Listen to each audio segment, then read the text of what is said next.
रात्रे सहायक प्राध्यापक वानिकी फॉरेस्ट्री शासकीय काकतीय स्नातकोत्तर महाविद्यालय जगदलपुर बस्तर।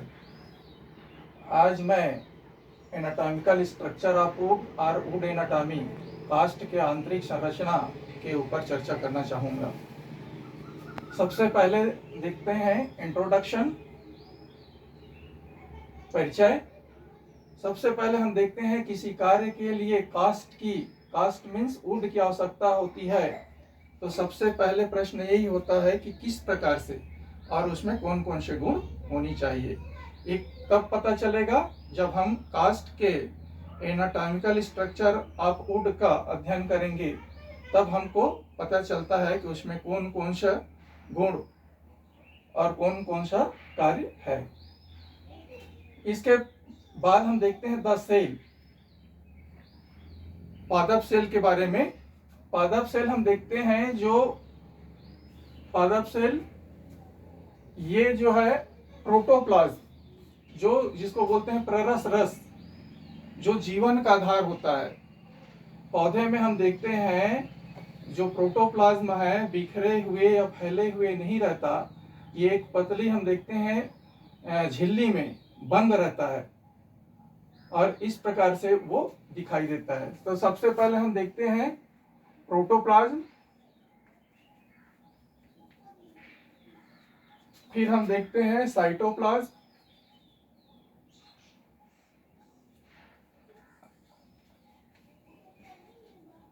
फिर हम देखते हैं न्यूक्लियस, फिर हम देखते हैं आगे सेल वॉल। इस प्रकार से बनता है। द सेल का हम स्टडी करते हैं, पौधे का सेल का, तो सबसे पहले हम देखते हैं प्रोटोप्लाज्म, प्ररस रस बोलते हैं, जो जीवन का आधार है। उसी में हम देखते हैं आगे है साइटोप्लाज्म। साइटोप्लाज्म के बाद हम देखते हैं न्यूक्लियस और न्यूक्लियस के बाद फिर सेल वॉल। तो इस प्रकार से हम देखते हैं पौध सेल का निर्माण होता है। आगे हम देखते हैं इसको द थ्री मेन स्टेज, इन तीन मेन स्टेज में इसको बांटा गया है सेल वॉल को। पहले हम देखते हैं सेल डिवीजन, कोशिका विभाजन, दूसरा है cell enlargement and cell wall thickening, third है सेल हार्डनिंग एंड लिग्निफिकेशन। इसके बाद हम देखते हैं सबसे पहले थ्री टाइप में, जो फर्स्ट है सेल डिवीजन। यहां हम देखते हैं सबसे पहले न्यूक्लियस जो है दो भागों में विभाजित होता है। न्यूक्लियस जो है इक्वल पार्ट में दो भागों में विभाजित होता है और दो भागों में विभाजित होने के बाद कोशा के बीच में चले जाता है। फिर हम देखते हैं कोशा का निर्माण होता है। इस प्रकार से फिर धीरे धीरे हम देखते हैं एक कोशा से फिर वो दो कोशा में अलग अलग बट जाता है। इस प्रकार से इसमें हम देखते हैं न्यूक्लियस होता है, फिर हम देखते हैं साइटोप्लाज्म, कोशा रस, और फिर हम देखते हैं इस प्रकार से इसी से मिलकर बनता है प्रोटोप्लाज्म। तो सेल डिवीजन में हम देखते हैं यहाँ पहले न्यूक्लियस दो पार्ट में हम देखते हैं विभाजित होता है इक्वल पार्ट में, और फिर वो कोशा के बीच में चला जाता है और धीरे धीरे फिर हम देखते हैं कोशा का निर्माण होता है। तो सबसे पहले हम कह सकते हैं कि वो मदर सेल रहता है और मदर सेल के बाद फिर वो डॉटर सेल में कन्वर्ट होता है। जब डॉटर सेल में बनता है तो वो सेपरेट अलग अलग सेल में विभाजित हो जाता है, और अलग अलग सेल में जब विभाजित होता है तो अलग अलग सेलों का हम देखते हैं अपनी स्वयं की न्यूक्लियस और साइटोप्लाज्म, जिसको कोशा रस कहते हैं, और दोनों को मिला के हम देखते हैं प्रोटोप्लाज्म। तो इस प्रकार से उसमें वृद्धि होता है। इसी प्रकार हम देखते हैं, ये तो फर्स्ट हो गया। सेकेंड हम देखते हैं the cell enlargement and cell wall thickening. धीरे धीरे हम देखते हैं सेल वॉल में एक दो परत मोटाई आ जाने के बाद वो धीरे धीरे क्या होते जाता है, मोटा होते जाता है। तो सभी सेलों में मोटाई एक समान नहीं होता। कभी कभी हम देखते हैं सेलों में एक पतली परत रह जाता है, तो इसी पतली परत को हम बोलते हैं PIT, और इसको बोलते हैं गर्भ। सेल इनलार्जमेंट में धीरे धीरे हम देखते हैं मोटाई होता है, आने लगता है, एक दो तह जम जाता है, लेकिन सभी सेलों में एक जैसे मोटाई नहीं आता। किसी किसी में वो क्या हो जाता है, पतली रह जाता है जगह, जिसको हम बोलते हैं पीट या गर्त। ये पीट या गर्त क्या करता है, एक सेल से दूसरे सेल के बीच कम्युनिकेशन का काम करता है, संचार का काम करता है, जो है पीट। फिर थर्ड जो आता है आपका सेल हार्डनिंग और लिग्निफिकेशन। धीरे धीरे हम देखते हैं मोटाई आने के बाद सेल जो है हार्डनिंग होने लगता है, कठोर होने लगता है, अर्थात लिग्निफिकेशन होने लगता है। तो सभी सेलों में हम देखते हैं हार्डनिंग नहीं आता, उस सेलों में हार्डनिंग आता है जिसमें वृक्ष को सपोर्ट, आधार और रिजिडिटी अर्थात हम देखते हैं कड़ापन देने का काम हो, तभी उसमें क्या होता है, हार्डनिंग आता है। तो इस प्रकार से हम देखते हैं द सेल किस प्रकार से बनता है। फिर हम देखते हैं 3 मेन स्टेज में उसको डिवाइड किया गया है। पहला है cell division, cell enlargement and cell wall thickening and cell hardening और लिग्निफिकेशन। तो इस प्रकार से हमको दिखाई देता है। फिर हम वुड का एनाटॉमिकल स्ट्रक्चर करते हैं तो ये 2 टाइप हमको दिखाई देता है। एनाटॉमिकल स्ट्रक्चर हम देखते हैं वुड का करते हैं 2 टाइप। पहला हम देखते हैं नेकेड आई और ब्रॉस स्ट्रक्चर, और दूसरा हम देखते हैं माइक्रोस्कोपिक और माइन्यूट स्ट्रक्चर, खुली आंख से दिखाई देने वाली संरचनाएं, और दूसरा है माइक्रोस्कोप से दिखाई देने वाली संरचनाएं। तो नेकेड आई से हमको क्या क्या चीज दिखाई देता है, पहले हम देखते हैं। इसका थोड़ा सा हम डायग्राम बनाएंगे कि हमको क्या क्या चीज दिखाई देगा, इस प्रकार से इसका अध्ययन करेंगे। तो नेकेड आई से हम सबसे पहले देखते हैं, इस प्रकार से यदि हम वृक्षों को लॉन्गिट्यूडनल सेक्शन कर दें या काट दें, फॉर एग्जाम्पल हम देखते हैं नेकेड आई में, ये है नेकेड आई का। तो सबसे अंदर में हम देखते हैं इसका पीक, जिसको बोलते हैं गाभा। सबसे अंदर हमको गाभा दिखाई देता है। जब वृक्षों को काटते हैं तो एक स्पेस के रूप में हमको गाभा दिखाई देता है, जिसको हम बोलते हैं पीक, गाभा। और ये गाभा हम देखते हैं वृक्षों के शाखाओं में अधिक ज्यादा चौड़ा दिखाई देता है। अलग अलग वृक्षों में अलग अलग हमको गाभा जो है दिखाई देता है। इसी के जस्ट बाद, पीक के जस्ट बाद हमको दिखाई देता है हार्टवुड। हार्टवुड को बोलते हैं पक्की लकड़ी या सार कास्ट कहते हैं। ये जो है पीक के जस्ट बगल में होता है बाद में, जिसको हार्टवुड कहते हैं। और ये ज्यादा हम देखते हैं यदि किसी कार्य के लिए इसको उपयोग में लाते हैं हम, और इसमें टिकाऊपन ज्यादा होता है हार्टवुड में। और ये मरी हुई तंतु से बनता है, फाइबर से। इसके जस्ट बाद हम देखते हैं जिसको बोलते हैं सेपवुड, इसको बोलते हैं रस कास्ट। सेपवुड हम देखते हैं ज्यादा टिकाऊ ये नहीं होता। छोटे वृक्षों में सेप कास्ट ज्यादा होता है, और वृक्ष जैसे जैसे बढ़ जाता है तो उसमें सेप वुड जो है कम होने लगता है। इसी के सेप वुड के जस्ट बाद होता है कैम्बियम लेयर, एधा स्तर। कैम्बियम लेयर हम देखते हैं ये वृक्षों के तने का जो एक्टिविटी है, सक्रियता, उसको बढ़ा देता है। तने की सक्रियता को बढ़ा देता है कैम्बियम लेयर, अर्थात तने में वृद्धि होने लगता है। इसके जस्ट बाद हम देखते हैं बार्क, छाल। ये जीवित तथा मरा हुआ रहता है लास्ट में, और अलग अलग वृक्षों में अलग अलग हमको ये दिखाई देता है। छोटे वृक्षों में हम देखते हैं स्मूथ दिखाई देता है, और बड़े वृक्षों में अलग प्रकार से हमको मोटा दिखाई देता है, कभी कभी फटन जैसे दिखाई देता है, और अलग अलग हमको बार्क जो है दिखाई देता है। और पहचानने वाले इसी बार्क को देख के पहचान लेते हैं। फिर हम देखते हैं एनुअल रिंग, वार्षिक वाला जिसको बोलते हैं। वृक्षों को जब इस प्रकार से हम काट देते हैं, स्टम्पिंग कर देते हैं, स्टम्प, तो इस प्रकार से हमको वलय दिखाई देता है, जिसको हम बोलते हैं एनुअल रिंग या वार्षिक वलय। इसके द्वारा वृक्ष का एज का अनुमान लगाया जाता है। इसी प्रकार हम देखते हैं भारतीय वनों में एक देखते हैं 1 डेसीमीटर अर्धव्यास में वलय की संख्या, 1 डेसीमीटर अर्धव्यास में वलय की संख्या यदि 20 है तो यहाँ फास्ट ग्रोथ हो रहा है भारतीय वनों में। और हम देखते हैं यदि 21 से 48 है तो मीडियम ग्रोथ, और इसी प्रकार हम देखते हैं 75 है तो लो ग्रोथ। तो एनुअल रिंग के द्वारा हम क्या करते हैं, जब वृक्षों को काटते हैं तो इसके स्टंप में इस प्रकार के हमको एक वलय दिखाई देता है, और इसी को हम जिसको एनुअल रिंग कहते हैं, इसके द्वारा वृक्ष का एज का अनुमान लगाया जाता है।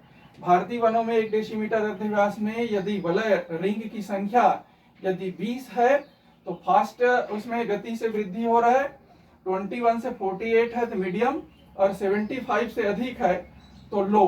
तो इस प्रकार से हमको दिखाई देता है। इसके बाद हम देख सकते हैं और ग्रेन जिसको बोलते हैं वयन, ये भी नेकेड आई से हमको दिखाई देता है वयन। ये हम देखते हैं एक प्रकार से अक्ष के समानांतर सेल का अरेंजमेंट को कहते हैं। हम देखते हैं 2 प्रकार से होता है, एक समानांतर होता है और दूसरा होता है स्पाइरल या कुंतल जो घुमा हुआ। तो ग्रेन हम देखते हैं इसकी वयन, जब अच्छा वृक्षों का जब हम किसी भी चीजों का हम यदि फर्नीचर वगैरह या अन्य चीज बनवाते हैं तो ग्रेन को देखा जाता है, वयन को देखा जाता है। ये जो है वृक्ष की सुंदरता को बढ़ा देता है। तो ये किस प्रकार से रहता है, एक्सिस के समानांतर, एक्सिस के हम देखते हैं अरेंजमेंट होता है, अक्ष के अरेंजमेंट तो 2 प्रकार से होता है, एक समानांतर होता है और दूसरा होता है कुंतल जिसको हम बोलते हैं ग्रेन। इसके बाद हम देखते हैं टेक्सचर, टेक्सचर बनावट। तो ये भी हम देख सकते हैं यदि छोटी छोटी सेल है तो उसकी टेक्सचर जो है अच्छा रहता है, फाइन टेक्सचर, और मोटी सेल है तो वो जो होता है कोरेक्स टेक्सचर। तो इसका 2 टाइप है टेक्सचर का, फाइन टेक्सचर और कोरेक्स टेक्सचर। फाइन टेक्सचर में छोटी छोटी सेल रहता है तो अच्छा दिखाई देता है, और कोरेक्स टेक्सचर में वो मोटी हो जाता है। तो ये हम जो संरचनाएं देख रहे हैं या ऐसा भी हम इसको बना सकते हैं, इस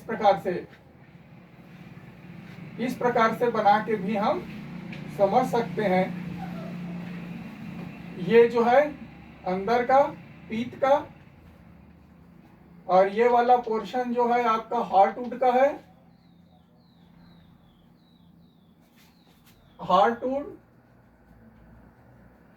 फिर नीचे का हम देखते हैं सेपवुड, फिर ये है हम देखते हैं बार्क, फिर हम देखते हैं कैम्बियम लेयर,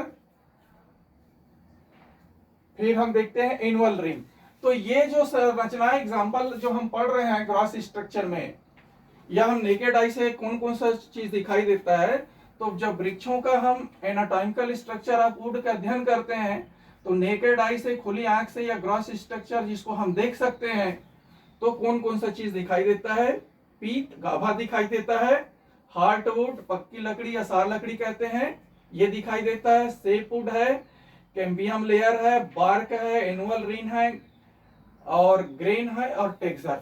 ये सारी चीज हमको जो है वो दिखाई देता है। ये तो नेकेड आई का हो गया।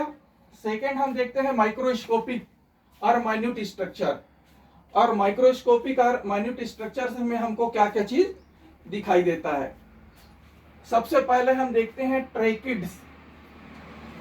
माइक्रोस्कोपिक में हम देखते हैं ट्रेकिड्स हम देखते हैं सक्रिय नेरो, मोटी भित्ति वाली होती है, नीचे जो है मोटा और ऊपर जो है पतली होती जाती है। नेरो मोटी भित्ति वाली और ऊपर जो है सक्रिय होती है या टेपरिंग होती है, जिसको हम बोलते हैं ट्रेकिड्स। अब ये ट्रेकिड्स का क्या काम है, इस प्रकार के हमको संरचनाएं दिखाई देता है। अब ये ट्रेकिड्स का काम हम देखते हैं कोनिफर जो वृक्ष है, कोनिफर शंकुधारी वृक्ष, इसमें हम देखते हैं 2 प्रकार का कार्य करता है। ये पहला हम देखते हैं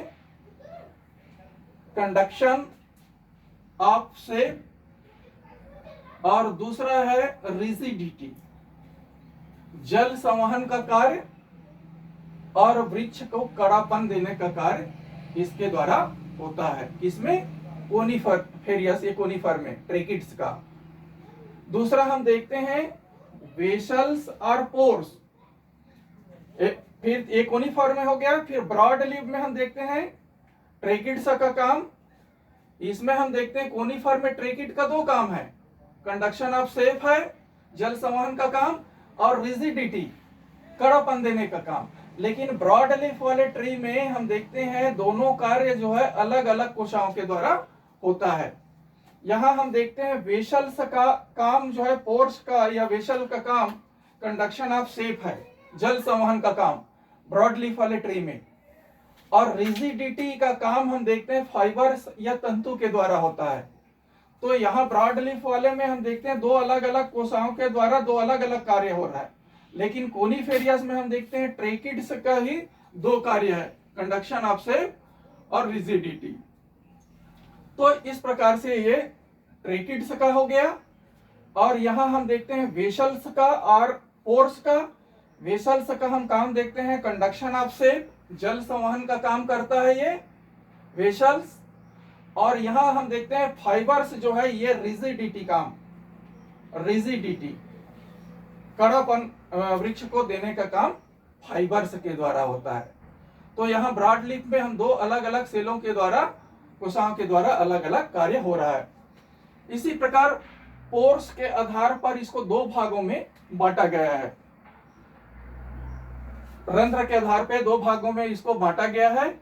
रंध्र मीन्स हम देखते हैं ब्रॉड लीफ वाले ट्री में हम देखते हैं रंध्र जो है अधिक होता है और कोनिफेरियस में नहीं होता।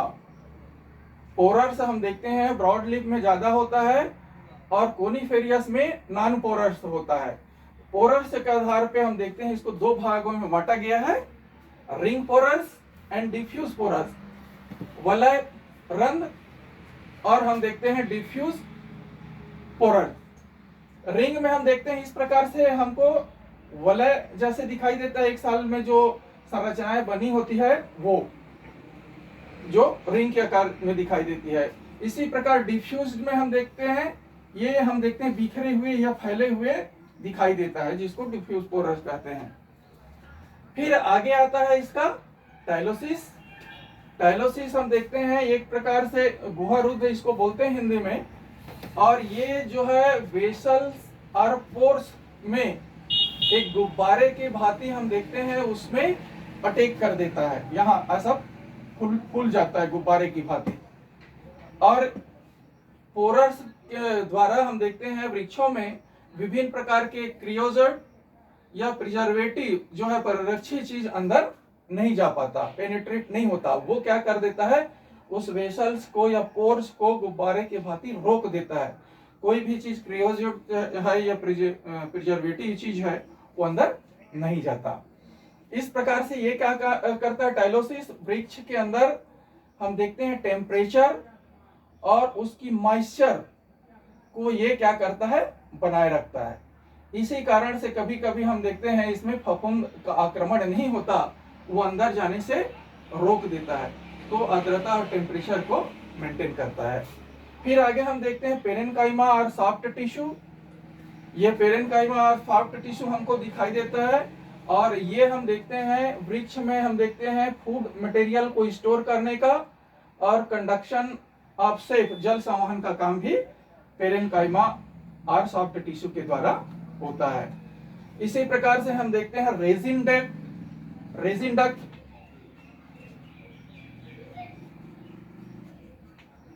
रेजिन डक्ट हम देखते हैं कोनिफर वृक्ष में होता है। और गम डक्ट हम देखते हैं, गम डक्ट ये जो है ब्रॉड लीफ वाले वृक्षों में होता है। तो इस प्रकार से हम इसका एनाटॉमिकल स्ट्रक्चर आप वुड का अध्ययन करते हैं तो दो टाइप से दिखाई देता है, नेकेड आई और ग्रॉस स्ट्रक्चर, और दूसरा है माइक्रोस्कोपिक और माइन्यूट स्ट्रक्चर। ग्रॉस स्ट्रक्चर में ऊपर पढ़ चुके हैं, इसका डायग्राम भी बना चुके हैं क्या क्या चीज दिखाई देता है। और इसी प्रकार माइक्रोस्कोपिक और माइन्यूट स्ट्रक्चर में हमको क्या क्या दिखाई देता है और किस प्रकार से होता है। ट्रेकिड्स का जैसे हम देख रहे थे, नेरो सकरी मोटी भित्ति वाली, और ऊपर जो है क्या रहता है, ये सकरी रहती है, जिसको हम बोलते हैं पतली होती जाती है, टेपर